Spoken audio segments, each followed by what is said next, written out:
Buenas tardes a todos y a todas. Gracias por estar. Queremos agradecerle porque es el esfuerzo de cada uno de ustedes para estar hoy esta tarde. Primeramente, vamos a dar inicio a este segundo ciclo de charlas interuniversitarias.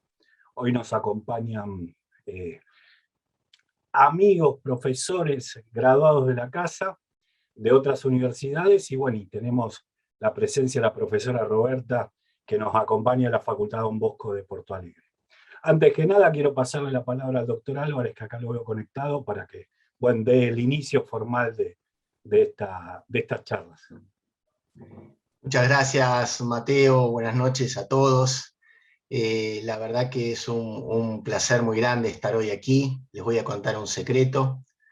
Empezamos con esta reunión a festejar formalmente los 20 años de la carrera de abogacía. Y la verdad que ha sido bien elegida esta reunión, porque si de algo estamos orgullosos, es por este trabajo compartido desde hace bastante tiempo. Si de algo estamos orgullosos es de nuestros alumnos, de nuestros egresados, de los logros que han tenido los egresados, de nuestros profesores y también los logros que han tenido nuestros profesores, y toda la gente maravillosa que nos tocó encontrar en Latinoamérica y fundamentalmente en Brasil. Nuestro querido padre Marcos, nuestros queridos profesores de la Facultad Don Bosco. Simplemente quería agradecerles a todos la presencia, decirles que estamos muy orgullosos de todos ustedes, y que bueno, este sea el primero de los encuentros para festejar estos 20 años, por muchos años más y por muchos encuentros más. Muchas gracias, Mateo. Gracias a vos, Ricardo. Agradecer también al área de extensión, al Consejo Superior de la Facultad, a la Secretaria Académica, porque la realidad es que cada uno de ellos pudo hacer posible esto. Nosotros siempre hacemos charlas presenciales para encontrarnos, más es la excusa, ¿no? Intercambiamos conocimiento y después compartimos una comida y demás. Esperemos que el año próximo lo podamos hacer. Y puntualmente agradecerles a todos, ¿no? A los trabajadores de la casa, a los profesores y alumnos que en este año y medio, 2 años que pasamos, la realidad es que mantuvimos y hicimos todo lo posible para sostener la calidad académica de la casa de estudio. Así que, y este festejo de los 20 años, la verdad que pasa el tiempo, pasa. Pero bueno, sin más. Le voy a pasar la palabra al doctor Bechakian, que junto a la doctora Feinberg van a exponer un tema determinado. Y bueno, terminado ello, pasaremos con la profesora Roberta, bueno, y la profesora Román en un segundo segmento. Nuevamente les agradezco a todas y a todos que estén acá, y cualquier consulta, pregunta o demás, lo volcamos vía chat. Le paso la palabra al doctor Bechakian. Gracias a todos.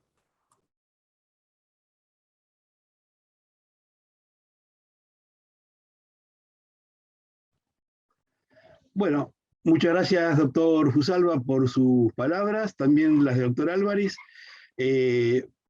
Una alegría participar aquí en esta reunión.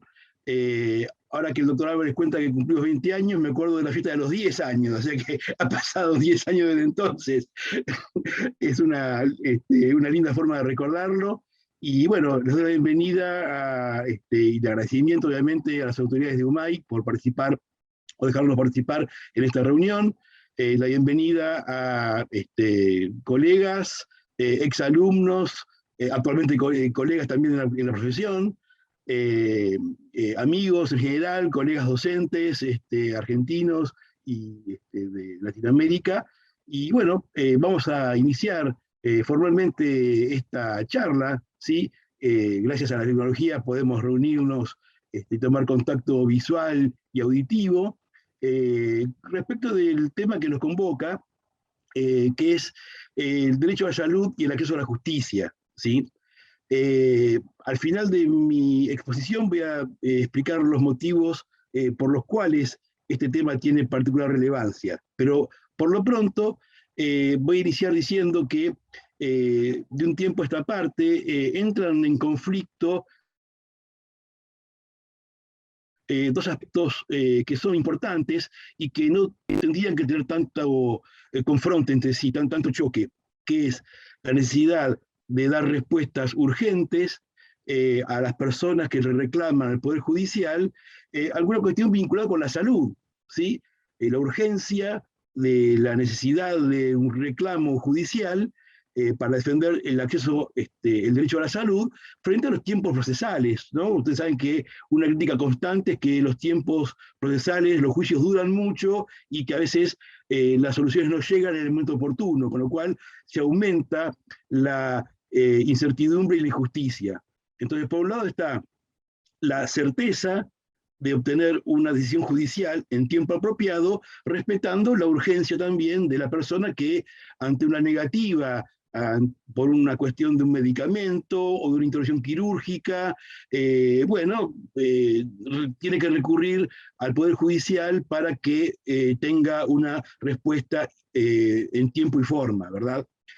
En estos problemas, este conflicto entre la urgencia, la certeza, los reclamos de las personas que encuentran en el Poder Judicial el último refugio a sus derechos, se diseñó desde el punto de vista de la doctrina y de la jurisprudencia, lo que se llama habitualmente medidas autosatisfactivas.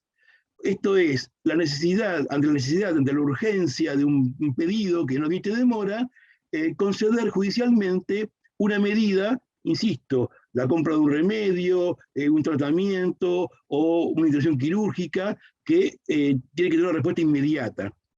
Si bien esta idea parece agradable y positiva, se estarían violentando derechos esenciales, el debido proceso, el derecho de defensa en juicio, o sea, ¿qué capacidad tiene la persona o la entidad que tiene que cumplir esa orden judicial de defenderse, ¿verdad? Entonces, hay formas alternativas, algunas que están en el Código Procesal actual, otras que, Dios mediante, se van a poder plasmar en el Código Procesal y Comercial, que tiene tratamiento legislativo desde el año 2019, y otras alternativas que propicia la doctrina para dar contención y respuesta oportuna a estos reclamos que son justificados normalmente. Pero bueno, también hay que atender, como dije antes, al debido proceso y al derecho de defensa en juicio. Entonces, hay una figura que está vigente hace 50 años aproximadamente en el Código Procesal, que es la medida de no innovar. Y siempre se le entendió como la posibilidad de lograr judicialmente que se mantenga una situación de hecho que si se modificó se retrotraiga, por ejemplo, porque esa situación de hecho, si se modifica, va a alterar el resultado final del reclamo. Como dice medida de no innovar, no se tiene en cuenta un aspecto que es la otra cara de la moneda, que es la posibilidad de innovar, o sea, que sea una medida innovativa. Entonces, así como se impide la modificación de una situación anterior, la posibilidad de retrotraer a un momento anterior, también está la posibilidad de crear un estado nuevo, ¿sí? Una situación nueva que beneficie a quien la peticiona. Entonces, esto se ha trabajado sobre esta idea de la medida innovativa que se asimila más a una cuestión vinculada al debido proceso. ¿Por qué? Porque se ha considerado ante situaciones que, si bien tienen una esencia cautelar que requiere cierta verosimilitud del derecho, o sea, cierta apariencia, cierto humo de buen derecho, y un peligro de la demora, que es lo habitual en cualquier cautelar, es incrementar el contenido de estos requisitos previos, y en vez de verosimilitud se habla de casi certeza, ¿sí? Es un grado superior. No es que pueda haber alguna duda, siempre hay una duda, ¿verdad? Pero que ese margen de duda sea mínimo. Y en vez de peligro de la demora, que haya un perjuicio irreversible, ¿sí? O sea que el daño que se pueda llegar a provocar ya no tenga solución. Entonces, con esos parámetros que aumentan los requisitos de la cautelar, se habla de tutela anticipada o de anticipación de la pretensión o de medida innovativa para casos muy específicos y que hay que analizar puntualmente en cada oportunidad. O sea, no se puede dar un parámetro general más allá de estos requisitos de casi certeza y de daño irreparable e inminente. En el año 1997, esta idea prendió muy fuerte a partir de un caso líder, un leading case, como se dice habitualmente, que fue el caso Camacho Acosta, ¿no? Una persona que ha sufrido la amputación de un brazo en su actividad, trabajaba en una empresa que puso en riesgo su salud física y en el transcurso del proceso pidió que se le colocara una prótesis. Y bueno, en primera y segunda instancia no tuvo éxito y la Corte, que habitualmente no trata temas cautelares, entendió que en este caso, y sin ser una medida autosatisfactiva que la Corte no acepta, justamente porque violenta el derecho de defensa en juicio, el debido proceso, bueno, en estos casos extremos, donde está en riesgo la salud, incluso la vida de una persona, está la chance de otorgar, escuchando a la parte contraria, en algunos casos, en manera rápida,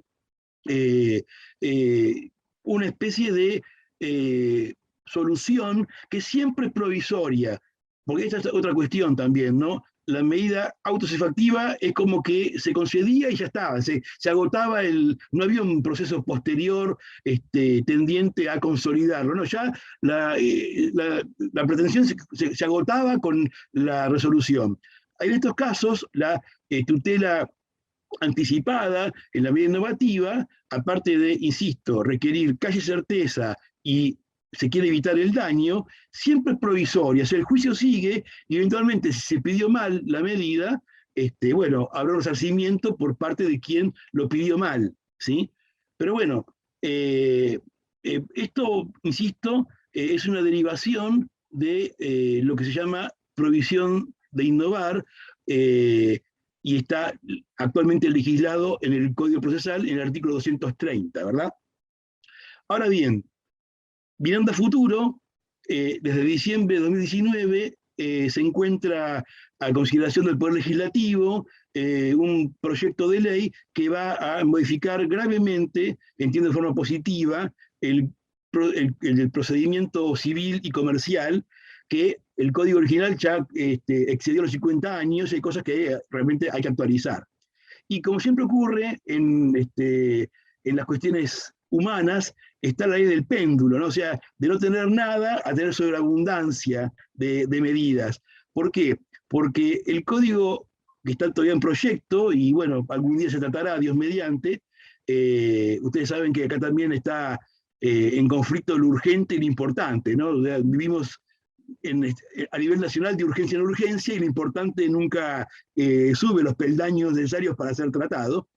El proyecto de Código Procesal Civil y Comercial, insisto, trae, ahora sí, con letras de molde, la medida innovativa, ¿sí? O sea, la contracara de innovar ahora aparece como medida innovativa, con requisitos de poder sustanciar, conocer la opinión de la parte contraria, una audiencia, algo breve, para que pueda ser oída, y después tener una decisión del juez, pero siempre provisoria.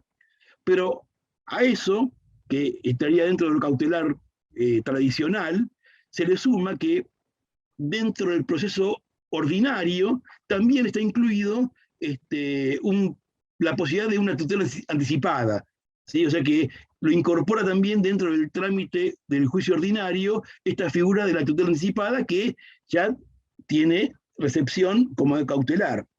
Y más aún sube la apuesta y diseña un proceso urgente, o sea que la posibilidad de, en un trámite autónomo, no subsidiario o accesorio de un trámite principal, se trata de una cuestión urgente sin demora, ¿sí? O sea que la idea ha aprendido en el tiempo, la legislación, la doctrina, la jurisprudencia lo han tratado de manejar, pero nunca tuvo una forma legal que permita a todas las personas, a todos los sujetos procesales, saber a ciencia cierta cómo se va a tratar. De hecho, había problemas con los nombres, ¿no? Autosatisfactiva, pretensión interina, provisoria, tutor anticipada, medida interinal. O sea, la doctrina ha llenado de nombres, pero hace falta un orden que lo da la ley, y bueno, en eso Dios mediante, próximamente espero esté sancionado, pero como encuentra solución actual en la doctrina y en la jurisprudencia, bueno, no hay tanta impaciencia, sino que hay ya bastante basamento en la doctrina y en la jurisprudencia para poder entender estos casos, ¿verdad? Así que el tema está planteado, las soluciones están, y estas palabras que acabo de pronunciar como prólogo es realmente para dar la bienvenida a la doctora Gabriela Karen Feinberg, que realmente fue el puntapié inicial para este tema que se ha tratado en esta reunión. Les quiero comentar brevemente que en diciembre del año pasado, la doctora Feinberg rindió su tesina para recibirse formalmente en la materia como abogada, y ha hecho un trabajo tan intenso, tan interesante, tan actual, que merecía casi un seminario aparte, como le decía yo en aquella oportunidad. Pero bueno, realmente es un honor para mí ceder la palabra, el uso de la palabra a la doctora Feinberg, para que pueda expresar o explayarse sobre el tema que fue motivo de su tesina, y que realmente hemos valorado muchísimo junto con la doctora Martínez, quienes tuvimos participación en aquella oportunidad, y en consulta con el doctor Fusalva y con el doctor Álvarez, que dieron su luz verde para esta idea, y resaltar que el contenido, la profundidad, la extensión, la investigación que ha hecho, y realmente es un orgullo para la carrera de abogacía que nosotros integramos y que estamos celebrando su 20º aniversario. Así que bueno, muchas gracias a todos ustedes. Les doy la palabra a la doctora Feinberg. Un honor realmente estar aquí con todos ustedes, y cualquier duda o consulta por intermedio del chat estamos a disposición para responder a vuestros requerimientos. Gracias, muy amables.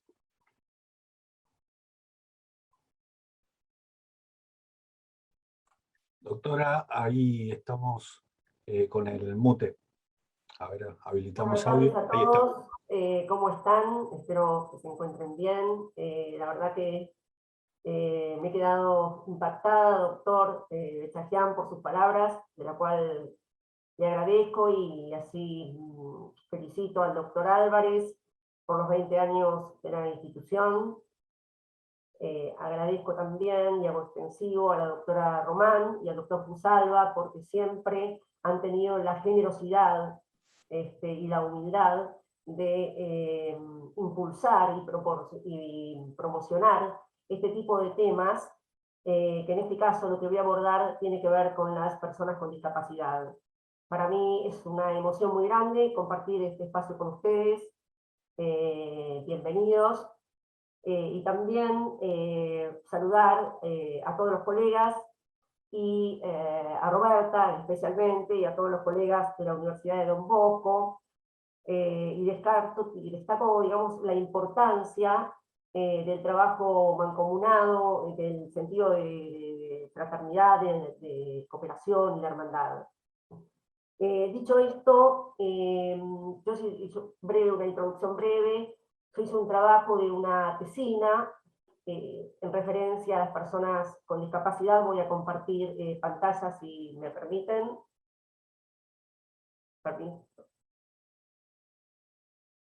Bien. Bien, yo voy a hablar, no sé si sale todo, yo voy a hablar de las personas con discapacidad, su derecho a la salud y su acceso a la justicia. El motivo básicamente se debe a que lo encarno, o lo llevo en carne propia, y eso realmente me hace hoy día y desde hace más de 15 años velar por el reconocimiento de los derechos de las personas con discapacidad. Dicho esto, voy a comentar que el posicionamiento activo de las personas con discapacidad generó una creciente conciencia social en el derecho de vivir sus vidas dignas, sus vidas autodeterminadas, incluidas e independientes. Para comenzar, voy a hablar un poco del concepto de lo que es, yo no me veo, no sé si ustedes, yo no sé por qué no me veo, perdón que interrumpa. ¿Es por algo que no me veo yo o no me tengo que ver? Por la vista, arriba en vista, Sí. dice estándar, hablante, galería, y después, nosotros vemos la pantalla como abriéndola en el PowerPoint. Si querés pasarla tipo slide. Perdonen, por favor, esta desprolijidad. ¿Cómo? ¿Vos todavía no te ves? ¿Ves la pantalla? ¿Ves La pantalla discapacidad? grande, sí. Bárbaro. Guíate desde ahí y lo que te sugiero es si puede ser ponerlo tipo diapositivas.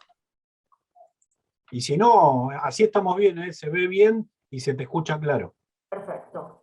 Bueno, discúlpeme, continuamos. Voy a empezar con el concepto que trajo la Convención de los Derechos de las Personas con Discapacidad, en la cual establece que una persona con discapacidad es aquella persona que tiene deficiencias, y para no decir el término deficiencias, vamos a decir una persona que tiene determinadas condiciones, y que al interactuar con el entorno, le genera determinadas barreras que hacen y que evitan lograr su plena participación en igualdad de derechos que los demás.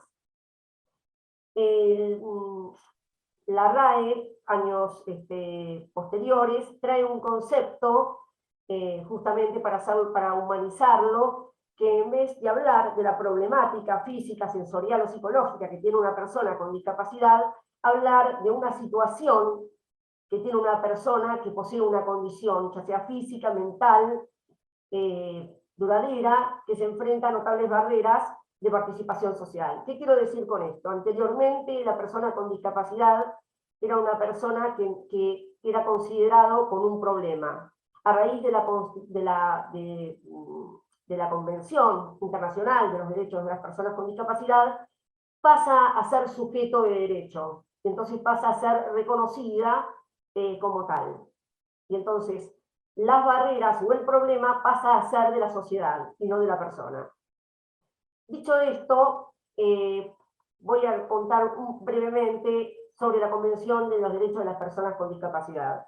Esto es un instrumento jurídico, en realidad es un tratado de derecho internacional, del cual tuvo una vital importancia porque han participado de ellos personas con discapacidad en la confección de este instrumento, así como organismos gubernamentales, no gubernamentales, funcionarios, y esto en realidad se creó para dar un posicionamiento diferente a lo que era vista y cómo era tratada la persona con discapacidad, en el goce pleno y efectivo de sus derechos.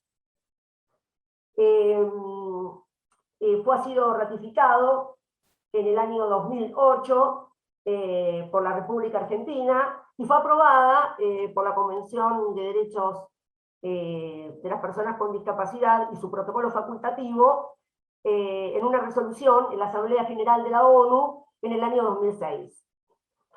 ¿Por qué esta convención? Justamente porque durante años los derechos de las personas con discapacidad eran vulnerables, eran vulnerados en su independencia, en su autonomía, en su toma de decisiones, en su discriminación, en la no participación efectiva de la sociedad, que de hecho abarcan y abordan estos principios, ¿sí? De accesibilidad, de igualdad de oportunidades, de participación, de inclusión, de aceptación de la diversidad. Continuando, como el tema que me compete a mí es la salud, el instrumento de entrada para poder gozar de esos derechos es el Certificado Único de Discapacidad. El Certificado Único de Discapacidad es un documento público que es válido en todo el país de la República Argentina. ¿Y para qué? Para poder acceder, entre otros beneficios, a los beneficios de salud y de las prestaciones básicas, que traen la ley 22.431, que es una antigua ley del año 1981, que tiene que ver con las prestaciones en salud, y se amplía con una nueva ley, que es la ley 24.901, de habilitación y rehabilitación de las prestaciones en salud, del año 1997. Entonces, este certificado es emitido por el Ministerio de Salud y Acción Social, y es la encargada de establecer los criterios en cuanto a lo que es la normativa de la evaluación y la certificación de la discapacidad, conforme a dos informes, que es el diagnóstico funcional y la orientación prestacional. Sin este certificado no se pueden acceder, entre otras cosas, al tema de la salud o al tema de incluir salud, que es un programa federal de salud. Bien, continuando, vemos que nosotros tenemos en nuestro país un sistema fragmentado de salud, al ser un sistema federal, debido a que las provincias no delegan el poder, digamos, en la nación, tenemos 24 sistemas de salud provinciales y también tenemos sistemas públicos municipales. Quiero decir que el certificado, una cosa que no dije y me parece importante, es que el certificado de discapacidad se otorga no por el diagnóstico, sino por la condición que posee la persona, y además es voluntario y gratuito. Quiere decir que si yo no quiero, no lo saco. ¿Sí? O sea, no por tener una condición, sí o sí me veo obligada a sacar el certificado. Lo que pasa que, entre otras cosas, también tengo exención de patentes y otros beneficios que me permiten, digamos, tener determinados servicios a favor. Continuando con lo que es la fragmentación del sistema de salud, tenemos un sistema de salud que es público. Este sistema está dado fundamentalmente en los hospitales, en todo lo que tiene que ver con la salud de forma gratuita en otros establecimientos, que aborda lo que es el 50% básicamente de lo que es la salud. Después tenemos el sector de seguridad social, que son las empresas, las obras sociales nacionales y obras sociales sindicales. Y también tenemos las obras sociales provinciales, que tienen su régimen propio, ¿sí? O sea, que no están contempladas en el sistema del régimen de la ley. Por otro lado, tenemos las obras sociales del Poder Legislativo, Judicial y de las fuerzas, de los cuales tienen su propia reglamentación. En el sector privado tenemos todo lo que tiene que ver con las empresas de medicina prepaga. Bien, sigamos avanzando. No sé si voy bien, díganme por favor, cualquier cosa. Sigamos avanzando y vamos a ver la Superintendencia de Servicios de Salud. La Superintendencia de Servicios de Salud es un ente que regula y controla todo lo que tiene que ver con la efectividad y la eficiencia de lo que es el sistema de salud. Y de todo lo que es los actores del seguro de salud, incluso las empresas de medicina prepaga. Lo más importante de acá es, en principio, que acá tiene un registro de los amparos que se llevan a cabo por las no prestaciones de la salud, aprueba también la incorporación de nuevas obras sociales y también de las partidas presupuestarias.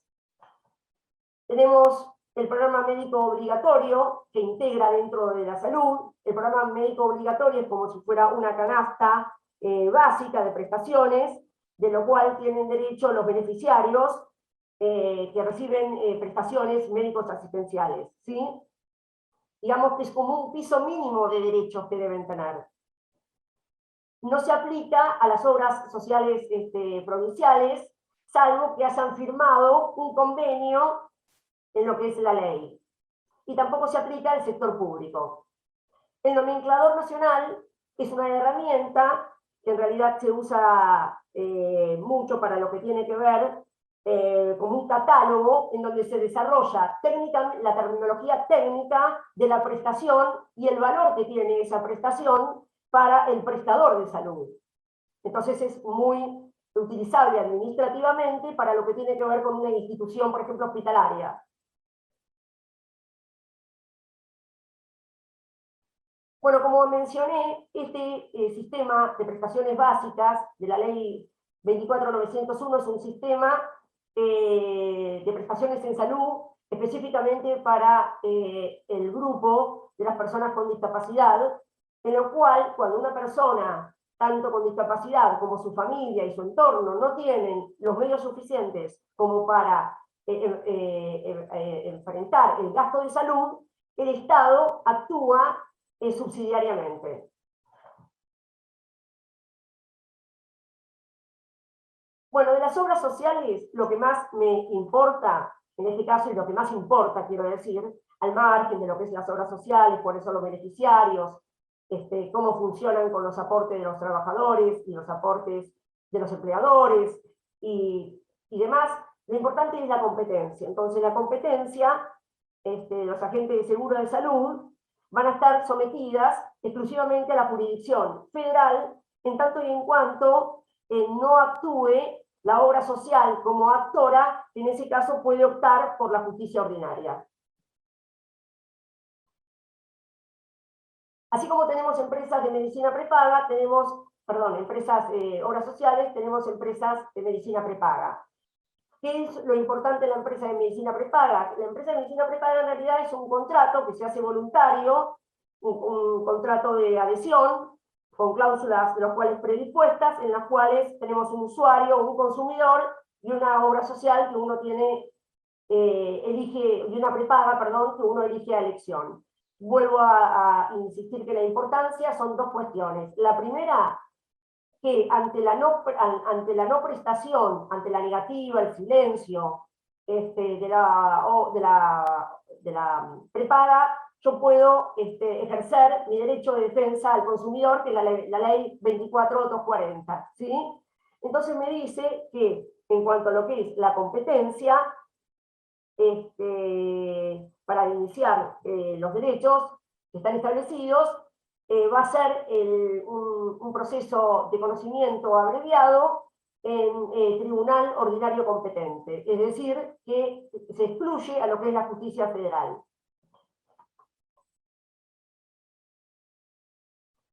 Otra cosa es que dijimos que es un contrato de consumo, ¿bien? Entonces hay una relación consumeril y por eso actúan tanto la ley 24.240 como la ley de medicina prepaga, ¿sí? Es decir, que a la hora de judicializar, no solamente puedo presentar un amparo, sino que también puedo tener otra vía que tiene que ver con la defensa del consumidor, por no tener la prestación. Esto en general no solamente es para las personas con discapacidad, en general es para todas las personas. Acá voy a ser muy breve. Este es el procedimiento administrativo en la cual, ¿qué pasa cuando una obra social o una empresa de medicina prepaga no me otorga una prestación? Primero lo que tengo que saber es que voy a la gente de salud, en este caso una obra social, o a la empresa de medicina prepaga, en este caso va el titular, va la familia, no sé, en su representación, va un apoderado o un gestor oficioso que tiene que ratificar a los 30 días. Llena un formulario, que es el formulario A, lleva obviamente la prescripción médica, un historial de historia clínica, la credencial, y obviamente es muy importante que tanto las copias sean selladas y firmadas, porque la fecha también es muy importante a la hora de presentar un amparo de salud. La segunda instancia, sí, en caso de que a mí me deniegan la prestación, recurro a la Superintendencia de Seguro de Salud. Tengo que llenar un formulario del tipo B, resuelve la superintendencia, en principio si se debe a una prestación que es de urgencia, no sé, me tengo que poner un STERN porque si no me estoy muriendo del corazón, por ejemplo, entonces en ese caso tiene que resolverse a las 24 horas. Y si no, se le puede dar un tiempo de 15 días para que me pueda responder. A veces tarda más, eso depende. Igualmente quiero decirles que toda esta tramitación en estos momentos se realiza de forma remota. ¿Bien? ¿Cuáles son los motivos básicamente? Bueno, el silencio, el otorgamiento, todo perfecto, que me den el 50% de la prestación y que me rechacen la prestación. En ese caso, cuando voy a la superintendencia tiene una gerencia en la cual lo que hace es una instancia preliminar, que es una audiencia, en el cual tiene carácter voluntario, ¿para qué? Para la celeridad del procedimiento. En ese caso, si no llegó a ningún acuerdo tampoco, se cierra el reclamo, se elabora un expediente y bueno, pasó a la vía judicial. Lo que tiene de diferente en lo que es un proceso, en lo que es la instancia administrativa, es que yo no necesito que se agote la vía administrativa para acceder a la vía judicial en el sentido de hacer valer mi derecho. Yo directamente, vamos a suponer que OSDE me contesta, no te doy la prestación, directamente voy a pasar a la vía judicial. Entonces, ante el incumplimiento de lo que tiene que ver con agentes de salud, a lo que tiene que ver con una resolución judicial, con una manda judicial, por ejemplo, en caso de que no se me otorgue una medida cautelar, presentado un amparo con una cautelar, hay determinadas sanciones que se aplican, como es las astrentes, que están obviamente en el artículo 804 del Código Civil, que son las sanciones combinatorias, que son a criterio del juez. El juez puede otorgarlas, modificarlas o dejarlas de lado, si realmente el demandado, en este caso, justifica su accionar. En ese caso, estas no van a ser, no van a ser no van a ser impuestas, multas, y otras son las medidas combinatorias, que son personales, que no son económicas, y que se denuncia al funcionario público directamente responsable ante el incumplimiento por el delito de desobediencia, que está configurado en el artículo 239 del Código Penal.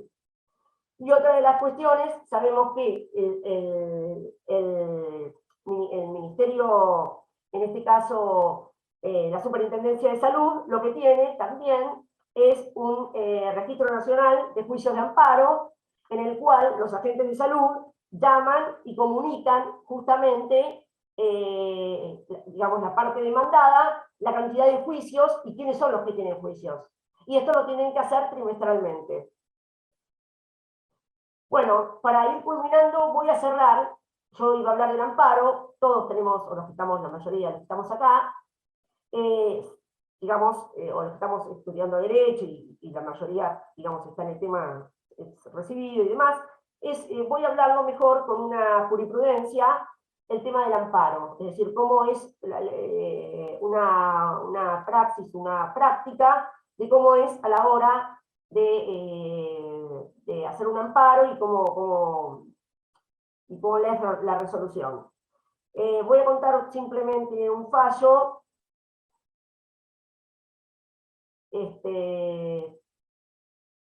Bueno, no sé por qué no aparece. Es de la Cámara Nacional de Apelaciones en lo Civil y Comercial. La demandada es OSDE, un juicio sumarísimo sobre una prestación de salud, sobre una menor con discapacidad, con síndrome de Down, de lo cual se refiere a que la misma asistía a un colegio, es decir, a un jardín maternal en la zona de provincia, y que le negaron luego de un tiempo la prestación. Extrajudicialmente los padres concurren, esto fue en el año 2018, pero en el año 2012 fue así progresivamente,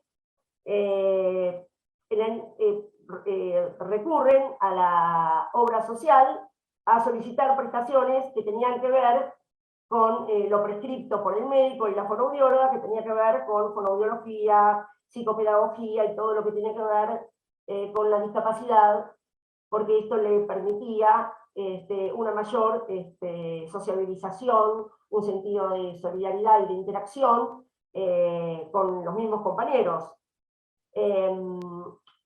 La demandada, obviamente, no le otorga las prestaciones ni de fonoaudiología ni de psicopedagogía, y dice que la deriva a hablar con el departamento personalizado. Voy a hacer un paréntesis. la mayoría de las prepagas tienen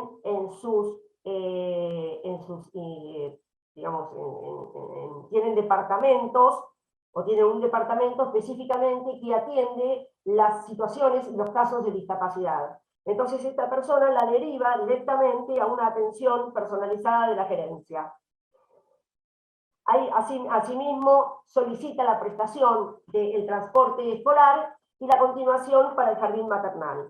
Obviamente, ante la reiterada negativa, tanto en 2011 y 2012 que la efectuó, sumado al requerimiento de lo que tiene que ver la necesidad afectiva que tiene la menor de asistir al jardín, los padres presentan un recurso de amparo con una medida cautelar, con el fin de garantizar la prestación y la continuidad de la misma para que la menor pueda seguir asistiendo. ¿Qué resolvió primera instancia? Se dio lugar a la acción a favor de la menor y se condena, digamos, a OSDE a cubrir íntegramente las prestaciones que tenían que ver con psicología, psicopedagogía y transporte. La demandada apela, presenta los agravios y lo funda de la siguiente manera.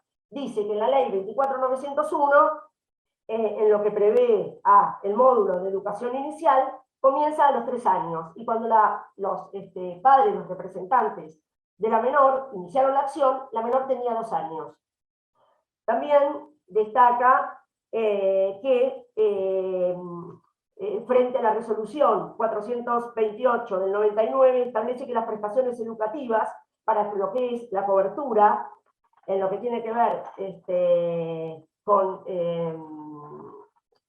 con educación, si se dan todas las condiciones, no es necesario que se acuda a una institución privada, sino que se haga una oferta, digamos, educativa estatal pública. Y argumenta también que nunca los padres habían ido personalmente a la obra social a ver las ofertas disponibles que había en cuanto a lo que era la escolaridad.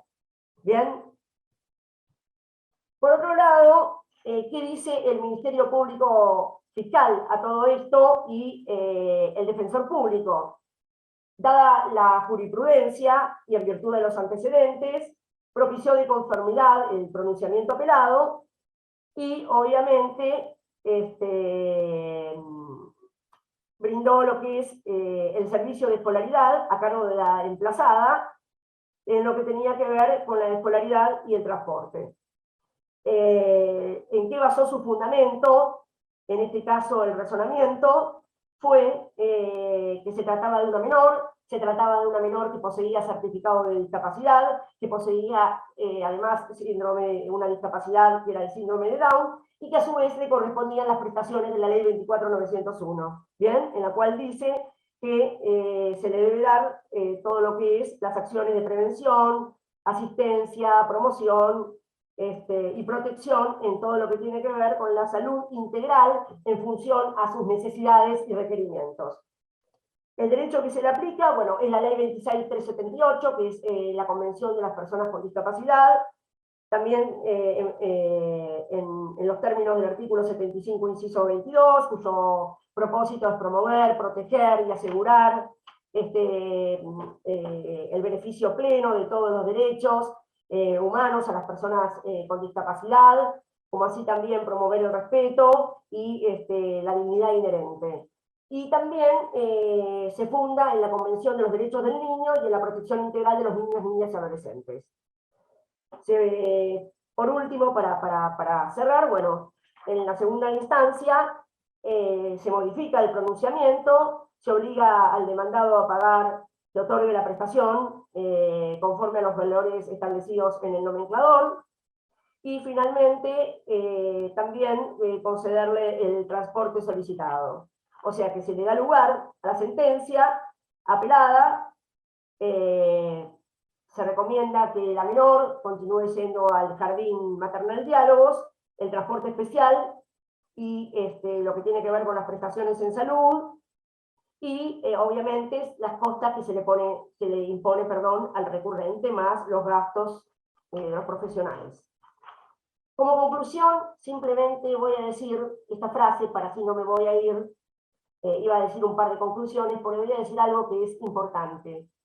No sé qué les pareció, pero la discapacidad es transversal a nuestra vida, quiero decirles, y que lo diferente es parte de nosotros, y que lo diferente nos enriquece. Entonces, está bueno este tipo de espacios donde nos enriquece también para conocer un poco sobre aquellas temáticas que están invisibilizadas y que de alguna manera solamente por ahí rara vez aparecen en agenda pública, en agenda política.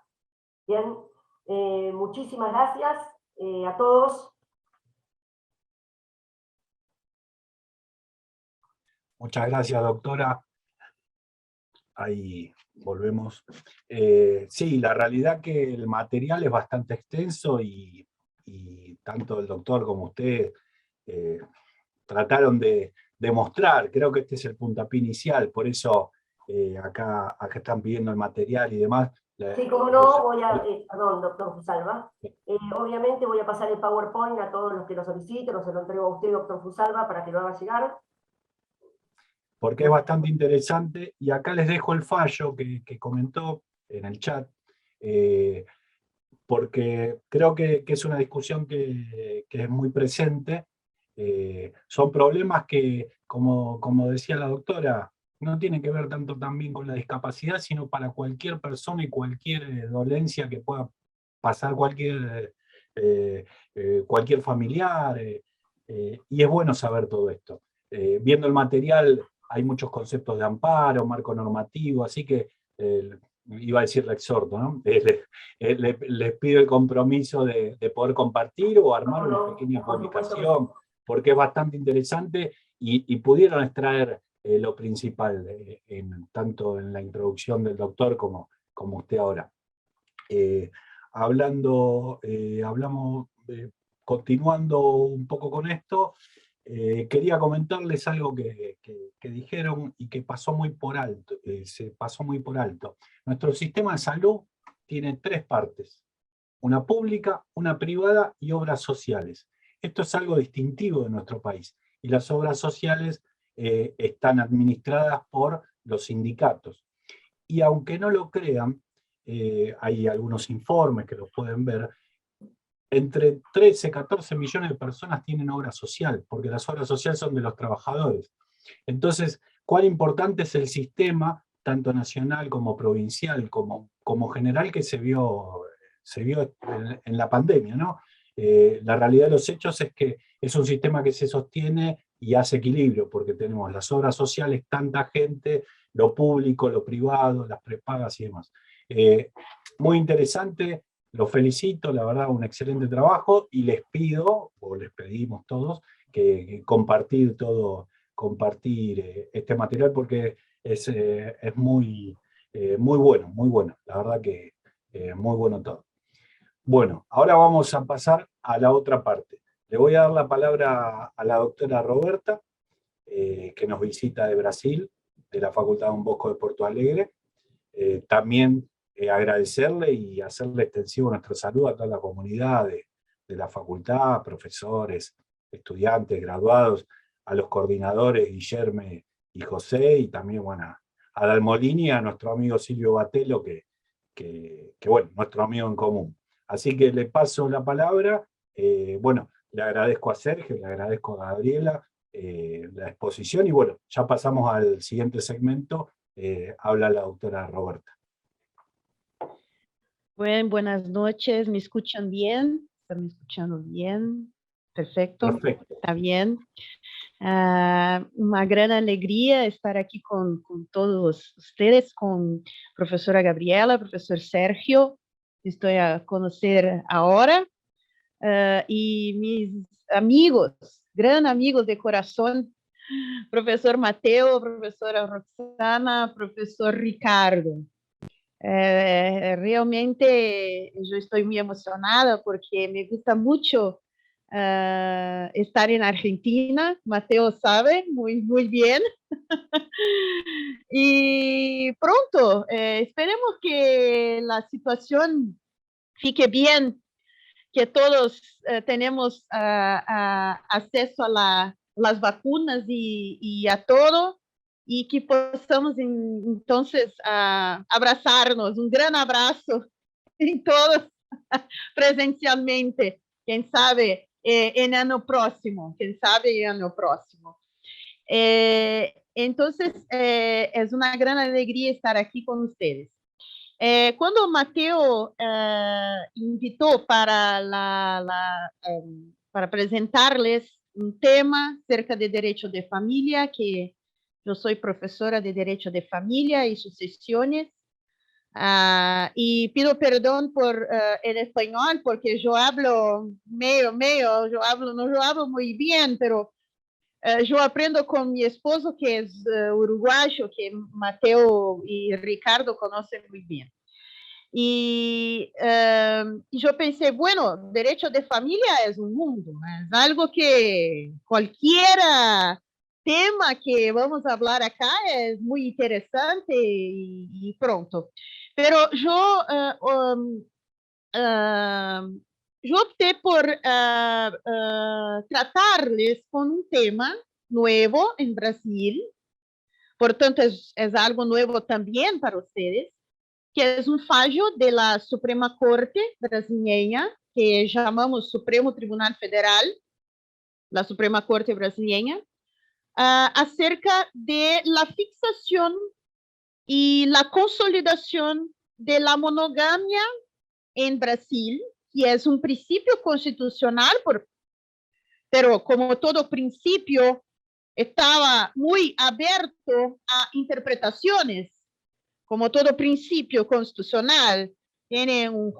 Acá en Brasil nosotros tenemos un sistema que ahora es difuso de constitucionalidad, ahora es concentrado en la Suprema Corte, pero el juez en sistema difuso puede decir, bueno, en este caso el principio de la monogamia no se aplica, entonces voy a reconocer jurídicamente dos familias o un casal con un trisal policial, lo que vamos a hablar acá. Entonces, la Suprema Corte dijo, no, tenemos que ter un fallo definidor. O hay o no hay. Es algo así. No hay en este termo, medio termo o otra cosa.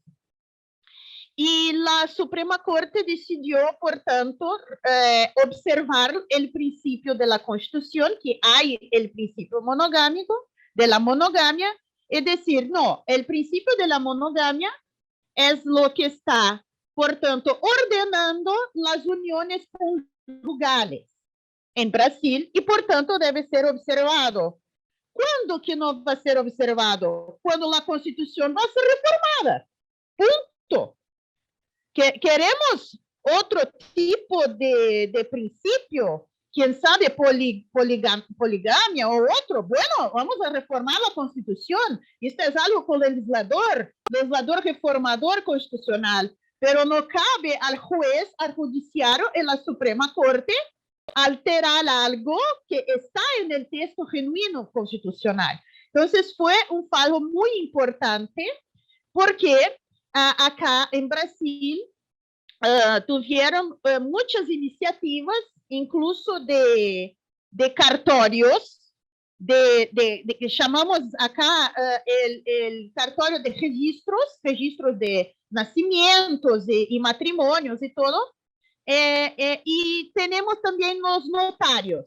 Y acá en Brasil tuve un movimiento de notarios que estaban haciendo por el notariado escrituras de constitución de uniones de hecho con 4, 5, 6 personas. Entonces, eso llegó al Consejo Nacional de Justicia, que es un órgano que fiscaliza el judiciario, fiscaliza el notario también, los notarios y también los cartorios de registros.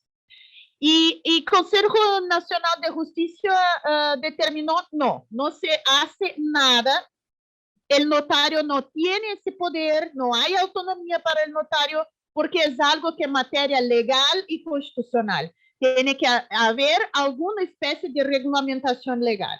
Esto es la primera iniciativa. La segunda iniciativa fue decisiones o fallos de tribunales estaduales acá en Brasil que pasaron a reconocer consecuencias jurídicas a uniones paralelas. Hay un matrimonio paralelamente una unión de hecho. Entonces, el jueces de los tribunales locales decían, bueno, las dos uniones son válidas. Entonces, vamos a dividir el patrimonio por 3, vamos a reconocer derecho sucesorio para todos, para las 3 o los 3, sea o que sea. Vamos a reconocer derecho previdenciario también para todos. Entonces, todo eso llegó a Suprema Corte Constitucional, que en este fallo, yo voy a presentar para ustedes, determinó y consolidó que no hay uniones paralelas, no hay uniones de hecho paralelas a uniones de hecho, no hay matrimonio válido en que no hay separación de hecho, matrimonio válido que no hay separación de hecho, no há porque no há posibilidad delante de la Constitución y del principio de la monogamia de conferir efectos y consecuencias jurídicas a una unión de hecho paralela. No hay unión de hecho paralela. Si el matrimonio es válido y no hay separación de hecho. Es válido el matrimonio. Até porque el matrimonio es celebrado perante el Estado. El matrimonio es celebrado perante el Estado. Unión de hecho no es unión de hecho. Unión de hecho es unión marital para Brasil? Sí. Unión de hecho constituye familia para Brasil? Sí, pero unión de hecho es unión de hecho para Brasil. No es matrimonio que es celebrado perante el Estado presume su validad y presume sus efectos. Entonces, la Suprema Corte delimitó esto. Pero algunos surgió la discusión, pero la gente que está de boa fé, como hablamos en Brasil, no hay problema. Casos peculiares son casos peculiares. Entonces, en este caso peculiar, una persona se quedó una unión paralela de 30 años y un matrimonio válido de 40 años, y los dos paralelamente, y la buena fe de la persona no sabía que el otro estaba en matrimonio y no hay separación de hecho, pero este es un caso particular que sí puede ser resolvido de otra forma, principalmente en lo que toca al patrimonio constituido, pero no hay, la Suprema Corte dijo ahora, no hay derecho previdenciario. Derecho previdenciario no hay. Mismo que hay buena fe o boa fe, no hay derecho previdenciario y no hay derecho sucesorio. Pero eventual derecho patrimonial sí puede tener. Eventual derecho a una asistencia, no alimentos, no llamamos alimentos, asistencia para vivir y todo, también puede haber, también, pero derecho sucesorio previdenciario no. Este fallo ficou determinado isso, não há direito sucessório, direito previdenciário. Então, eu vou rapidamente poner slides para deixar concreto para todos as partes da emenda del fallo del Supremo Tribunal. E isso foi uma decisão muito apertada. 7 ministros votaron favorablemente a principio de la monogamia como el conductor y 6 ministros votaron a favor de las uniones paralelas. Entonces fue por un voto. Fue muy acirrado, pero fue algo que estaba ya encaminado en la Corte Suprema, porque hay precedentes de la Corte, no es una novedad, no fue una discusión acirrada novedad, es una novedad discusión acirrada, no, hay precedentes en la propia Corte, entonces no hay ninguna novedad en eso. Por tanto, el fallo que yo voy a traer, el tema que yo voy a traer es el tema 529.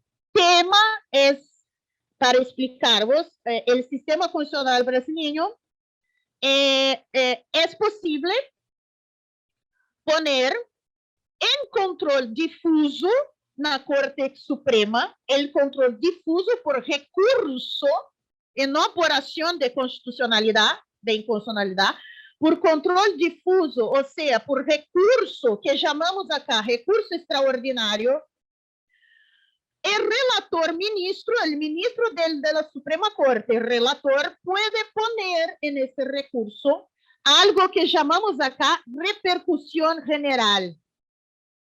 ¿Qué es la repercusión general? Es una técnica que el relator pone en el ámbito del recurso para que los efectos de la decisión de recurso sean generales para todos y no interpartes. Entonces, ese es un fallo que tuvo una repercusión general y la repercusión general es llamada de tema 529, tema 528, tema 500. Entonces, es así que la Suprema Corte hace con los fallos en que hay una repercusión general. Por tanto, la Suprema Corte hoy puede poner efectos erga omnes, no solamente en acciones directas de inconstitucionalidad, pero también en recursos, por voluntad del relator. Y fue lo que ocurrió en este caso. En este caso fue un recurso, que el recurso extraordinario 1045-273, en que se colocó una repercusión general y el tema fue aprobado por la Suprema Corte en estos términos: la preexistencia de matrimonio o de unión de hecho. ¿Por qué? Primer lugar, ¿por qué? Porque el Código Civil, a la luz, nuestro Código Civil, a la luz de la Constitución brasileña, ordena 4 tipos de formación de familia. La familia puede se constituir jurídicamente, atención, jurídicamente. No estamos hablando acá familia en el sentido moral, en el sentido social, familia donde hay efectos jurídicos y consecuencias jurídicas. 4 en el Código Civil a la luz de la Constitución. La familia constituida por la filiación, la familia constituida por el parentesco, la familia por la unión de hecho y la familia por matrimonio. Entonces, unión de hecho y matrimonio son las 2 uniones conjugales disciplinadas por el Código Civil y tienen misma jerarquía. Unión de hecho no es algo jerárquicamente inferior a matrimonio, pero son institutos diferentes, pero de misma jerarquía en términos de uniones conjugales, uniones familiares. Por eso que el Supremo determinó la existencia anterior de matrimonio o unión de hecho de uno de los conviventes, excepto el artículo 1323, parágrafo primero del Código Civil, que es el artículo 1723, parágrafo primero. Es una regla que yo he hablado anteriormente de la separación de hecho. O sea, por el Código Civil, el matrimonio donde hay separación de hecho, se puede constituir una unión de hecho válida. Entonces, no es preciso que un matrimonio tenga que hacer una separación, un divorcio formal. Basta la separación de hecho para que se possa constituir uma união de hecho válida. Por isso que a exceção de artículo 1723. Impede, não é possível, o se impide el reconocimiento de nuevo vínculo, de nueva relación, referente al mismo periodo, que es la relación paralela en el mismo periodo. O sea, preexistiendo matrimonio y unión de hecho, no es posible reconocer nuevo vínculo en el mismo periodo, incluso para fin de previdencia. No puede, porque si no hay que tener una división de sueldos, de todo, de beneficios. Incluso para eso no hay posibilidad de reconocimiento en virtud de la consagración del deber de fidelidad. Esto fue muy importante en el tema 529, porque el Código Civil, en el Código Civil brasileño hay deberes legales del matrimonio, impuestos por la ley, definidos por la ley. Uno de los deberes es de la fidelidad matrimonial. Y este deber de fidelidad estaba por por un largo tiempo siendo relativizado por el jueces, por los jueces, por los tribunales estaduales, jueces locales, por todo. Y la Suprema Corte viene y habla para todos. Consagración del deber de fidelidad. Esto fue para muchos un shock. Consagración del deber legal de fidelidad y de la monogamia, que es un principio constitucional en el ordenamiento jurídico constitucional brasileño. Punto. Con este fallo y esta repercusión general, solamente una reforma constitucional o una ley complementar de estatus constitucional para relativizar o quebrar, digamos así, la consagración de la fidelidad y monogamia que apresentado por la tesis. Y lo que está, los fundamentos del fallo que están en la ementa del fallo, hay puntos interesantes expuestos por el relator. El relator de este caso fue, llega a ser, perdón por dar risada, pero es el ministro Alexandre de Moraes, que es el polémico ministro que el presidente Jair Bolsonaro estuvo litigando en estos días, porque Alexandre de Moraes está investigando muchas cosas del presidente Jair Bolsonaro, entonces hay un litigio, pero fue Alexandre de Moraes, el ministro, que fue el relator de este fallo.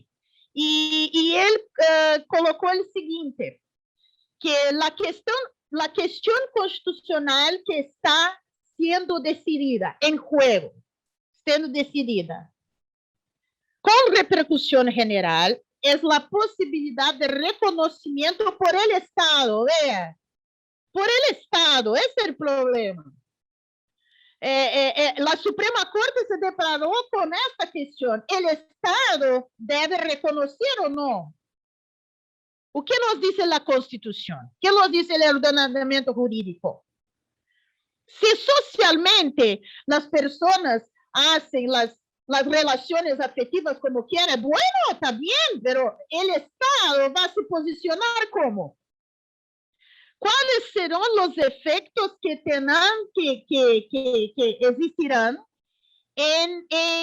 principalmente como habló profesora Gabriela, en el sistema social, asistencial? ¿Cómo hacer? ¿Cómo Estado fará?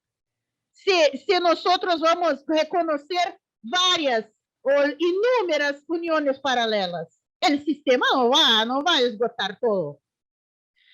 No va a abarcar todo. Y la problemática del fallo fue que una persona que vivía con otra persona fallecida, que está muerta, entonces, pretendía reconocer efectos jurídicos de su unión, pero la persona que estaba fallecida o muerta estaba en matrimonio. Entonces, la intención de la parte es, bueno, yo tenía una unión paralela al matrimonio de él. Entonces, yo quiero la división de la que llamamos acá en Brasil, ¿no? Pensão por morte, beneficio decorrente un beneficio previdenciario decorrente de la muerte. Yo quiero la división. Y lo punto que el fallo colocó es lo siguiente. Vamos a tratar de esta cuestión independientemente de ser relaciones hetero o homoafetivas o homosexuales. Independientemente, porque Brasil ya reconoce há mucho tiempo las uniones de hecho homosexuales y hay también reconocimiento y constitución de matrimonio homosexual y homoafetivo. Por eso no es la cuestión. La cuestión es, vamos a reconocer a la luz de la Constitución las uniones paralelas al matrimonio, sí o no, y eso va a significar una quebra del principio de la monogamia, sí o no. Este es el objeto, según el ministro Alexandre de Moraes. Y acá él hizo referencia que el Supremo Tribunal Federal, la Suprema Corte, en la Suprema Corte hay precedentes. Hay precedentes. Por tanto, no es una novedad lo que están haciendo acá. Hay precedentes en el sentido de la imposibilidad de reconocimiento de uniones de hecho, en que uno de los conviventes de la pareja estuvo paralelamente envolvido en casamiento o en matrimonio válido. Ya hay precedentes. Esto es la primera cosa que Alexandre de Moraes pone en el fallo. Hay precedentes. Entonces, hay una línea en la Suprema Corte.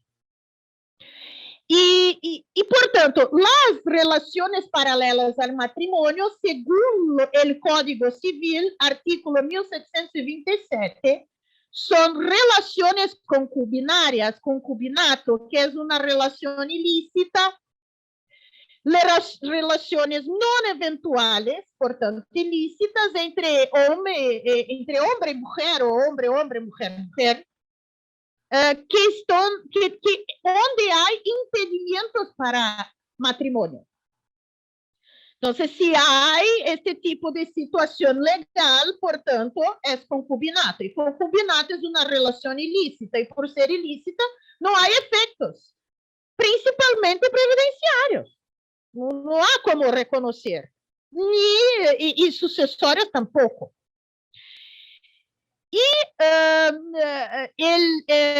Alexandre de Moraes hizo una referencia a un precedente importantísimo que fue anterior a ese, que fue el tema 526, que es quase lo mismo que 529, que dijo o seguinte: es incompatible con la Constitución de Brasil el reconocimiento de derechos previdenciarios a una persona que tuvo durante longo periodo y con apariencia de familia unión de hecho con otra que está en matrimonio, que es casada. Porque el concubinato no se equipara a unión de hecho. Por tanto, este tema 526 fue el precedente fundamental para elaboración del tema 529, porque el tema 526 prevé que concubinato es una cosa y unión de hecho es otra. Unión de hecho es familia, concubinato no es familia. Para algunas personas es duro decir esto, porque hay relaciones sociales, hay relaciones afectivas, hay alguien que, por ejemplo, fue ludibriado por otro, pero tenemos que tratar acá de las cuestiones jurídicas. Estamos hablando aquí jurídicamente. Y la Suprema Corte dejó claro, bueno, jurídicamente es así. Se quiere cambiar, va para el Parlamento. Cambia en Parlamento. ¿Está bien? Que es la voluntad del pueblo. Y nosotros vamos a observar la voluntad del pueblo. Pero tenemos que observar, nosotros, ministros de la Suprema Corte, la ley, el ordenamiento jurídico y la Constitución. No podemos pasar por encima. Y más adelante, Alexandre de Moraes va a decir que subsisten en ordenamiento jurídico los ideales monogámicos, y acá está se refiriendo a una pretensión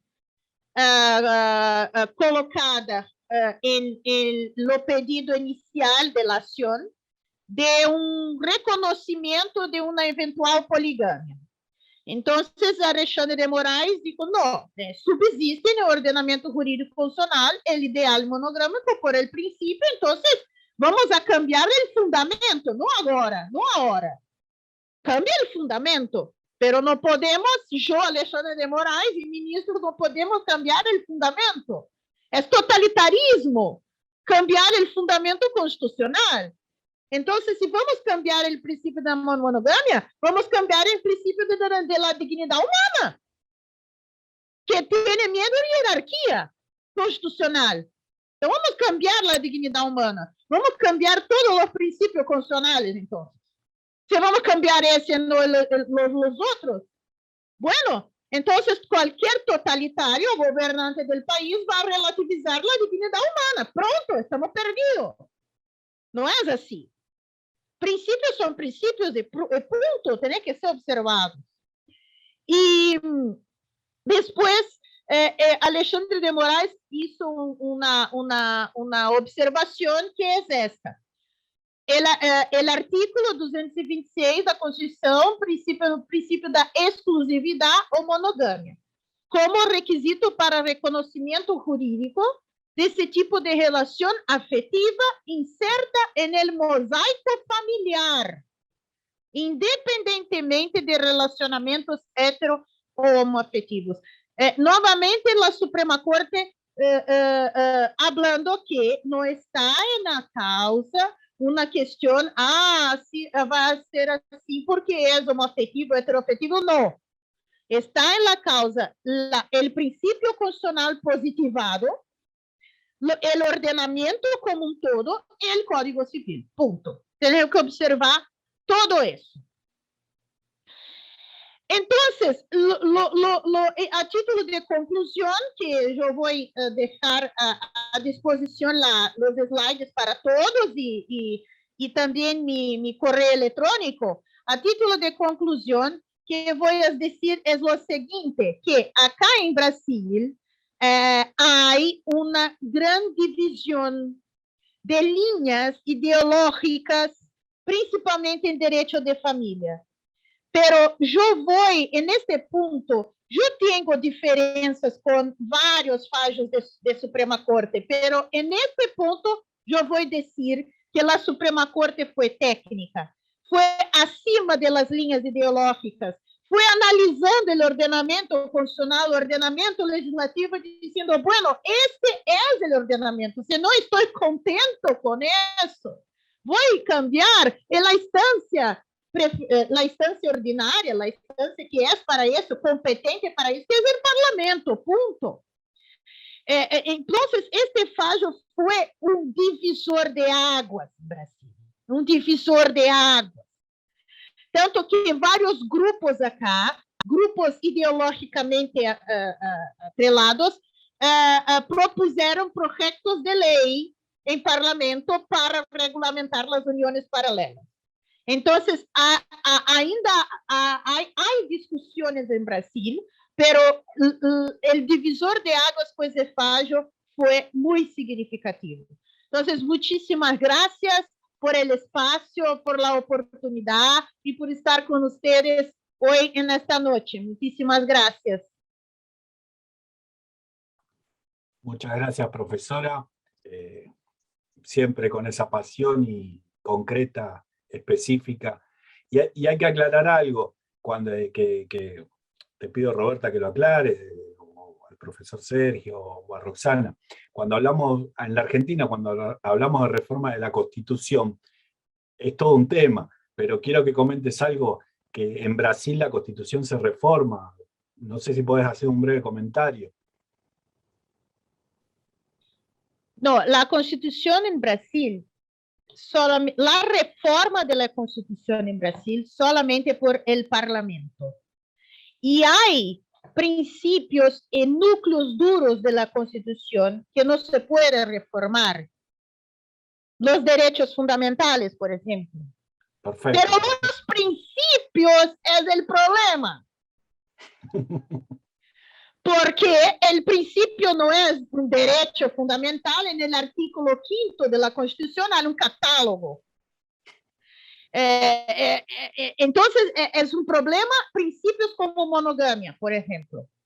Dignidad humana no es tanto, no va a cambiar, pero el principio de la libertad económica no está en el artículo 5 expreso.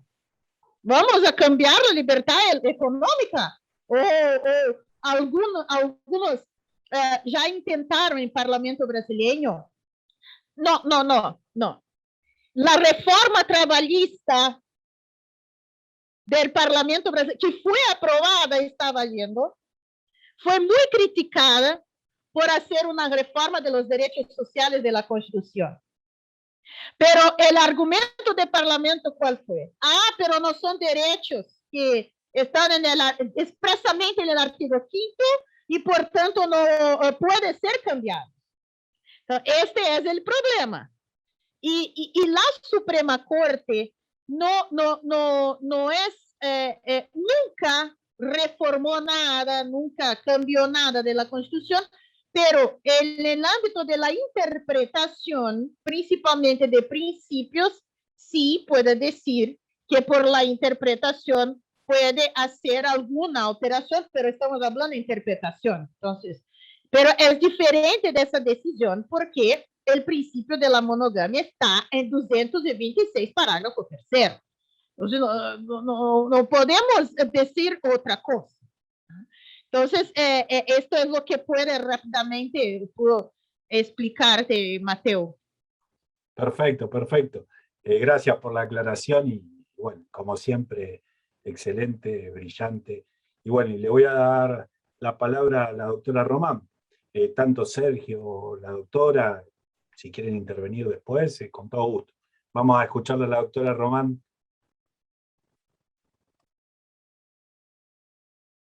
A ver si hay... Ahora sí. Buenas noches, ¿cómo están? Bueno, respecto al tema de la reforma de la Constitución, le voy a dar la palabra al doctor Benchajian, que seguramente está mucho más al tanto que yo, lo va a poder explicar mejor. Lo mío va a ser una explicación de café, y no viene para este congreso. Bueno, por supuesto le doy la bienvenida a todos, les doy las gracias a todos que estén ahí. Me encanta ver exalumnos como Lía, Eduardo, Doris, muchos que son docentes también. Estaba Arturo por ahí, nombré los que estoy viendo la cara, Mariana, que ya son abogados, que han sido alumnos.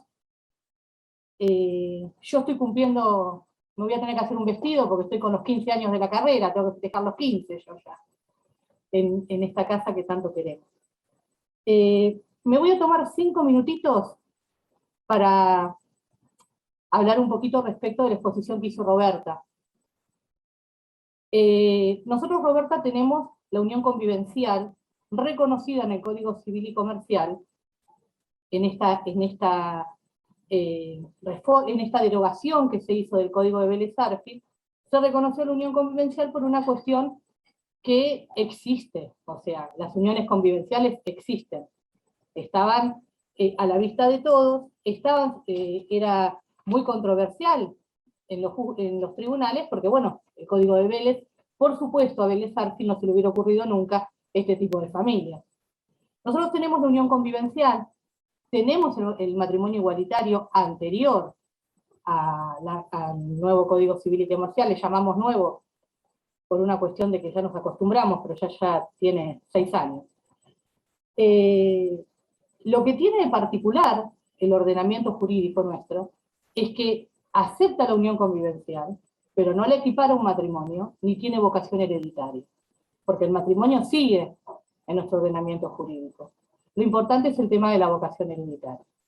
Con respecto al matrimonio, el Código Civil y Comercial elimina las causas de culpabilidad para que este matrimonio quede sin efecto, ¿sí?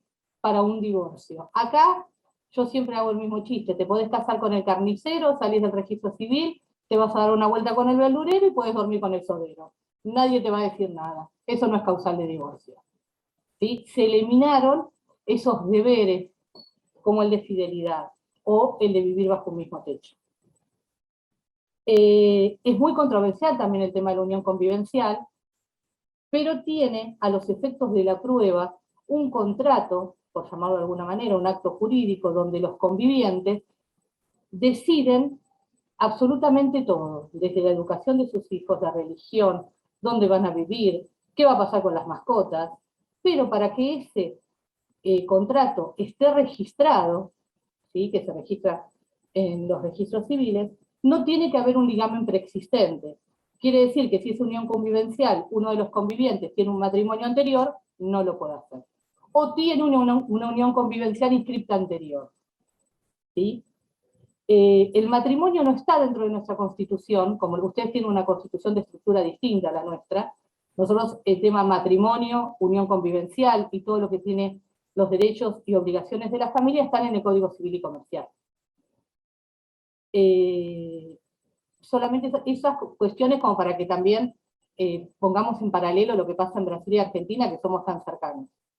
No veo que sea muy diferente en cuanto a cómo lo trabajan, pero sí esta situación de que el matrimonio no está en la Constitución. Eso es importante, porque este fallo refería, por supuesto, al principio constitucional, el que vos estabas relatando. Nuestros fallos van con respecto al Código Civil y Comercial. Aclarado esto, porque yo no puedo dejarlo pasar, sobre todo porque hay alumnos que querían hacer este comentario, el tema de hoy, mío, que ahí se compartió, pero vamos al principio,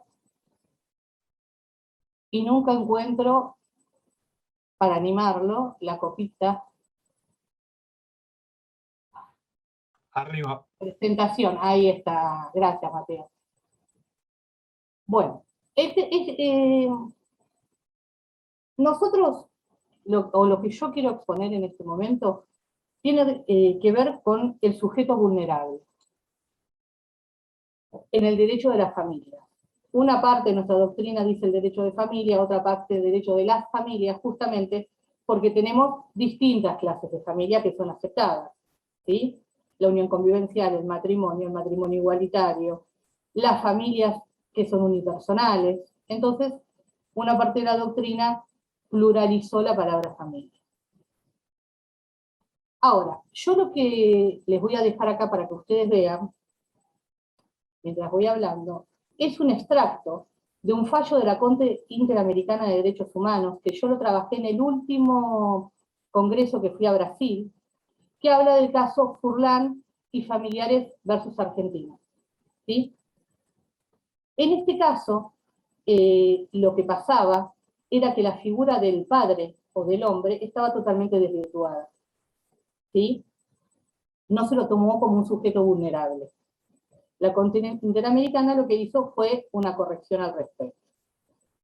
Mi exposición, que por ahí esto te va a parecer controversial a vos, Roberta, es tomar la vulnerabilidad del hombre, de la persona humana, hombre en el derecho de familia. Voy a criticar también un poquito al Poder Judicial, perdóname Sergio, pero bueno, mi labor de abogada me hace siempre ser crítica al respecto.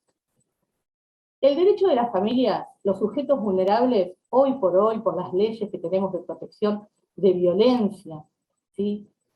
Para las familias, yo los enumeré de esta manera. Los niños, niñas y adolescentes son sujetos vulnerables siempre. Vamos, ahí también tenemos mucho que ver con la exposición que hizo Gabriela, ¿sí? La vulnerabilidad del menor de edad.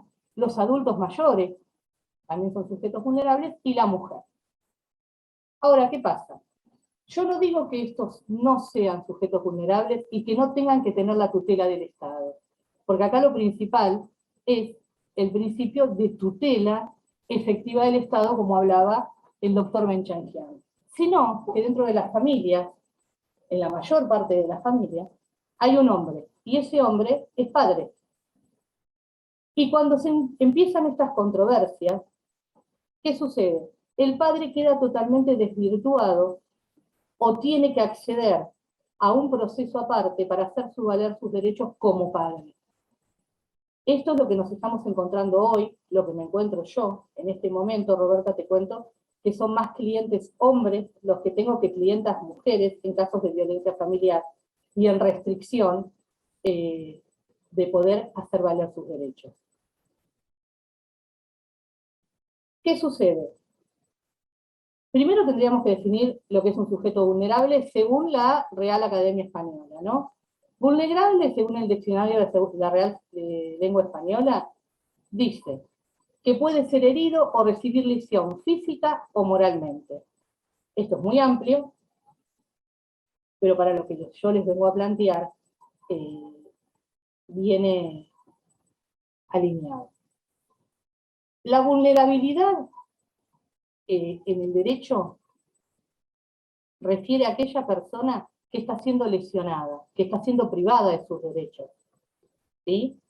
Puede ser físico, puede ser psicológico, puede ser económico. ¿Sí? Pero en el caso que yo les planteo, la vulnerabilidad se refiere específicamente a cómo se cercenan los derechos de los padres de familia. ¿Sí? Y acá yo me planteé algunos interrogantes para después poder debatirlos, además de exponerlos. El primero es si es considerado el hombre sujeto vulnerable en el proceso judicial. Y yo les puedo decir que en un 80% no. Venimos con toda una historia de que el hombre es el que provoca las lesiones o el que provoca en una familia, cuando hay violencia familiar, seguramente el hombre es el que las causa. Pero no estoy hablando específicamente de violencia familiar, estoy hablando de los derechos del hombre respecto a las relaciones parentales. Es acá donde tenemos este hueco que no podemos terminar de compensar.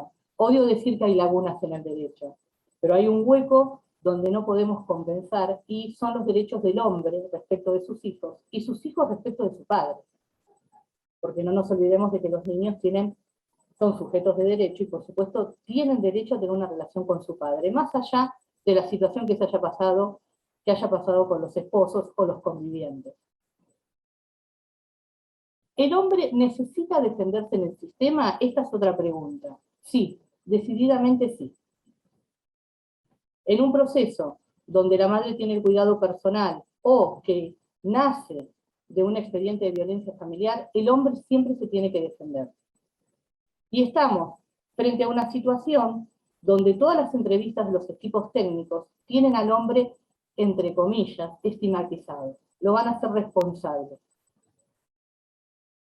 Entonces, la tarea para poder defender un hombre que pueda tener un amplio régimen de comunicación, o hasta para que pueda tener el cuidado personal de los hijos cuando lo piden, porque gracias a Dios en nuestro sistema judicial se escucha a los chicos mucho más que antes. Yo soy abogada con unos años de experiencia y tengo que reconocer que en estos últimos 5 años se le dio la palabra a los niños y se tuvo en cuenta lo que los niños manifestaban en esas audiencias. Y el último interrogante es si se tomó en cuenta la posición del hombre en los procesos de familia durante la pandemia. Y es acá donde yo me di cuenta la falta que hace un cambio en la legislación. Por supuesto que para esto vamos a tener que esperar mucho que los diputados y senadores quieran pagar el precio político de tener al hombre como un sujeto vulnerable. No está excluido de la ley de violencia familiar, pero no se lo reconoce en principio como que él no sea responsable de ciertas cuestiones. Estamos en un momento de la sociedad, y esto hace 3 años que yo lo vengo viendo, no, por ahí es más, pero desde mi trabajo como abogada, donde se utiliza el proceso de violencia familiar para excluir al hombre de la casa, porque una de las medidas que hay dentro de la ley de violencia familiar es la exclusión del violento. Una vez que el hombre es excluido de la casa, no puede defenderse, su defensa se hace más dura, se hace cuesta arriba, porque muchas veces estas denuncias no son tales, no hay una violencia familiar. Pero como es tan amplio, las definiciones de violencia económica, psicológica sobre todo, porque cuando hay violencia física no tenemos nada que discutir, la medida preventiva o cautelar que la ley autoriza al juez de exclusión los deja fuera del sistema. Y cuesta mucho trabajo, pero mucho trabajo, decir, no, acá no pasa lo que está diciendo la denunciante, y aparte, yo como padre no solamente tengo la obligación de alimentos, tengo también el derecho de tener un contacto con mis hijos, y tengo el derecho de, si mis hijos lo piden, vivir con su papá. Durante la pandemia esto fue todavía más engorroso. ¿Por qué? La ley de protección contra la violencia familiar indica que a las 48 horas de recibida la denuncia se tiene que hacer una audiencia, donde tiene que participar un psicólogo, un asistente social, para que las partes se expongan. Durante la pandemia no hubo audiencia. Los primeros meses, vamos a ponerle más o menos hasta, esto empezó en febrero, marzo, abril, mayo, a partir de junio, empezaron a activarse un poco los equipos técnicos para ver la realidad de la violencia y para dar soluciones a esta violencia. Siempre tengamos en cuenta que ya el hombre había sido excluido del hogar y que ya tenía una prohibición de acercamiento, lo que llaman perimetral, que antes eran de 30 días y ahora en regla general son de 90 días y hasta 180 días, es una locura, 6 meses, sin poder tener un contacto con tus hijos. ¿Qué pasó? Fue tanto el reclamo de que se cumplan con estas medidas que empezaron a hacer las entrevistas por teléfono. Un error terrible, porque no es lo mismo entrevistar a una persona, sea violenta o no, personalmente que por teléfono. Y un llamado telefónico de 10, 15, 20, media hora no te puede determinar el perfil del sujeto al que están denunciando, ni el perfil del padre que está queriendo ver a sus hijos, más allá de los problemas que tenga con su pareja. Entonces nos encontramos con hombres que aún hoy tienen medidas restrictivas, hombres que le han puesto pulsera para evitar el contacto con la denunciante. El botón antipánico no resulta, por lo menos en provincia, no voy a hablar de capital porque no he tenido tantos casos como para dar esta definición. Acá en provincia se pone pulsera electrónica. Acabamos de resolver un caso con un colega que estuvo desde el 22 de febrero hasta el 11 de septiembre con pulsera electrónica. 22 de febrero del año 2020, desde que empezó la pandemia. Se vulneraron todos los derechos humanos que podía tener este hombre se vulneraron. Más allá que a los postres y después de presentar toda la información y de ir contra el sistema, porque Capital Federal tiene una manera de trabajar y Provincia de Buenos Aires otra, ir contra el sistema de Provincia de Buenos Aires, que es más cerrado, donde el hombre ya de por sí es responsable. Es terrible, pero es así, esa tutela del Estado la tiene negada. Este muchacho estuvo 1 año y medio con una pulsera electrónica, cuando en realidad la violencia no fue tal. Después se determinó que la que era violenta era su pareja. En una pelea, discutieron, él la empujó, no vamos a decir que es un santo, pero la empujó, la chica dio la cabeza contra una alacena, fue al hospital y ahí entraron con la causa. Pero era violencia recíproca, donde la mujer ejercía aún más violencia que el hombre. No estoy justificando la violencia, que quede claro. Pero cada caso de violencia tiene que ser analizado, tiene que ser estudiado, y se le tiene que dar la oportunidad al hombre de que pueda expresarse. En Provincia de Buenos Aires la primera medida cautelar es la exclusión, lo mandan al hombre a un grupo, a distintos grupos que existen para hombres violentos, donde te sentás en una mesa con 10, 15 hombres, con un psicólogo, que hacen estas entrevistas grupales, y algunos realmente no tienen que estar ahí. Entonces, para él es, por supuesto que es totalmente indignante y no comprende por qué en su situación lo comparan con esos hombres que son realmente violentos. Es un trabajo que estamos haciendo un grupo de abogados de familia en provincia, muy difícil, muy arduo, porque realmente representar al hombre en el sistema como lo tenemos estigmatizado, es ir cuesta arriba. Por supuesto que uno ya tiene ojo como abogado, y lo van a tener los que son recién recibidos también, de saber cuando un hombre es violento o no.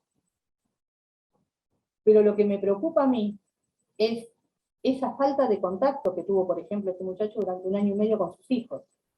¿Cómo los revinculamos? Perdió una etapa fundamental, tenía chiquitos de 3 años y uno de 10. Porque después viene la vinculación del padre con el hijo, que es dura, porque es con un asistente social de por medio. Entonces, ¿estamos protegiendo a la familia contra la violencia? ¿O estamos siendo selectivos en algunos casos?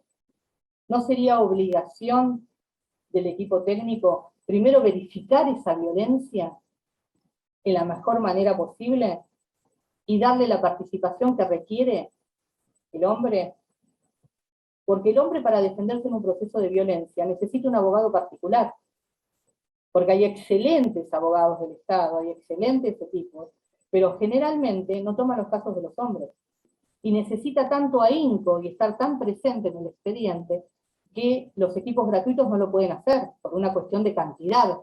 Son excelentes profesionales los que están en los equipos gratuitos, pero no lo pueden hacer por una cuestión de cantidad de trabajo que tienen. Entonces acá, así como acuse vacío legal o estigmatización, se abre un tema que tiene que ser de discusión, por supuesto primero legislativa, y entiendo que también los jueces se deben encontrar con estas situaciones, respecto de los derechos del hombre sobre sus hijos. Estoy hablando de la responsabilidad parental. Prohibirle a un hombre tener contacto con sus hijos por una denuncia de violencia, sin tener derecho al acceso inmediato a la justicia, a esa entrevista que la ley te dice que es obligatoria a las 48 horas, a mí me parece que se aleja totalmente de lo que es el principio del derecho y de la igualdad ante la ley. Entonces, es controversial, porque lamentablemente tenemos en la sociedad la idea de que el hombre siempre es el malo. Tengo la novedad para darles que no es así. Y es muy difícil trabajar. Lleva mucho tiempo poder determinar que las cuestiones que planteó en la denuncia de la mujer no son tales. Y les doy otro dato. Esto por todo lo que estamos estudiando. Somos un grupo de 10 abogados que estamos trabajando en este tema. Les doy otro dato. Los que terminan dando luz a la situación son los hijos. Cuando llegan a la audiencia con el juez, el asesor de menores, el psicólogo o el asistente social del juzgado, es el hijo el que dice, no, acá lo que pasa es tal y cual cosa. E inmediatamente viran en su resolución. Levantan la prohibición de acercamiento, imponen un régimen de comunicación, que lo tenemos que hacer aparte, porque no está dentro del proceso de violencia, como corresponde, es un proceso aparte. Pero tenemos que llegar al momento de que un niño cuente lo que pasa en su casa. Entonces es indudable que necesitamos una modificación o un estudio más concienzudo de lo que es la violencia familiar, y ver cuáles son los actores y los derechos de los actores a hacerlos respetar. Específicamente, como empezó su exposición Sergio, la tutela efectiva. El hombre está totalmente desprotegido en cuestiones de violencia y en relación con los hijos. Y vuelvo a repetir, no estoy diciendo que todas las denuncias de violencia sean falsas, ni que todas las mujeres mientan, ni estoy a favor de la violencia, sino que hay una realidad. Cada familia tiene un modo de vida, cada familia es un mundo, y cada caso es un mundo, y los jueces tienen que tratar de procurar que el hombre participe en esos procesos judiciales. Y no está pasando. En la gran mayoría de los juzgados no está pasando. hay como rangos de juzgados de cuál es el peor juzgado. O sea, pasa en capital y pasa en provincia, en cada uno de los departamentos judiciales. Nos tomamos nosotros con estos colegas este trabajo porque vimos de repente que durante la pandemia empezaron a aparecer muchos hombres preocupados por esta situación y realmente vulnerados, porque el amor de un padre hacia un hijo, que siempre se cuestiona, que hay muchos padres que no le dan alimentos a sus hijos o que no se ocupan de sus hijos, bueno, hay un grupo que sí, pero es el Estado, por su falta de actividad, el que provoca que no esté ese contacto. Entonces, por supuesto que va a haber muchos, nosotros no somos los únicos que estamos estudiando esto, y no son en mis casos los únicos. En algún momento nos vamos a tener que poner a escuchar esto y modificar la protección contra la violencia, o darle un lugar más concienzudo a esas entrevistas, y a la posición del hombre y a la actuación del hombre en esos procesos. Terminé. Esa era mi exposición, cortita. Sé que es controversial el tema, pero existe. Bueno, voy a cerrar en cuanto encuentre la tecla para salir de aquí. Muchas gracias, doctora Román. Más que agradecer, sos parte de la casa.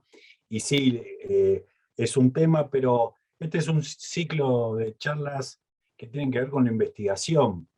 Y se escuchan todas las voces, se escuchan todas las investigaciones, lo que está trabajando uno, lo que está trabajando otro. Primero escuchamos el tema de discapacidad, después escuchamos a la profesora Roberta con este análisis de un fallo, de una discusión que se está dando en Brasil, y bueno, por último escuchamos a la doctora Román y un grupo de colegas abogados que están trabajando sobre esa temática, que con el respeto y muy bien encarado podemos dar los debates, porque creo que estos espacios sirven para eso, para debatir y lograr que aún en las diferencias de criterio cada uno podamos llegar a una solución común y que nos permita crecer como sociedad, ¿no? Bueno, agradecerle a Roberta y bueno, le voy a pasar la palabra a Ricardo porque ya estamos con tiempo cumplido. Les pido que quien tenga una pregunta o algo nos haga llegar a los mails, el mío, el de la facultad, para poder transmitírselo a los expositores y los expositores poder pasarles el material. Ricardo, te dejo la misión de cerrar esta primera charla. Muchas gracias, Mateo. Bueno, les quiero agradecer a todos los expositores por la claridad con que plantearon los temas y por la valentía también de plantear temas que no son políticamente correctos. Eso habla de una gran honestidad intelectual de la que hay que estar muy orgullosos como universidad. Muchísimas gracias a todos. Y fundamentalmente a vos, Mateo, que sos el alma organizadora de todos estos encuentros. Muchas gracias. Muchas gracias. Gracias, Ricardo. Como invitada, Roberta, algunas palabras.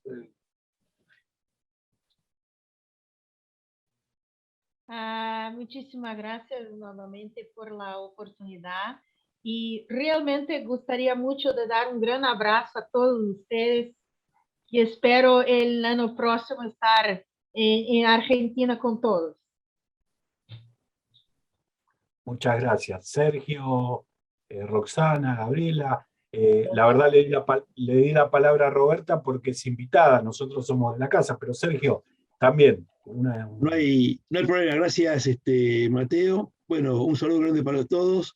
Hemos transcurrido un momento muy agradable, muy instructivo, viendo otras variantes, viendo otras opciones, y un poco compartiendo lo que comentaba la doctora Román.